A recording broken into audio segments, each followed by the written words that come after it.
Sir sir ఇదిగోండి sir మీ order.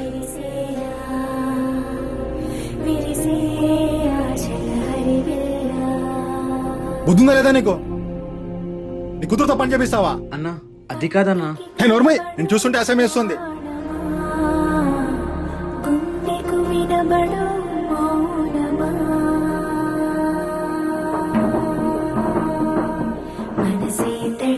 రేయ్, ఇంకో 2 రోజులు రెంట్ కట్టకపోతే ఇల్లు ఖాళీ చేయాల్సి వస్తుంది. సరే అన్నా.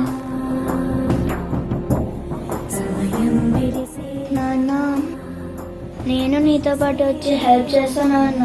సరేమ్మా.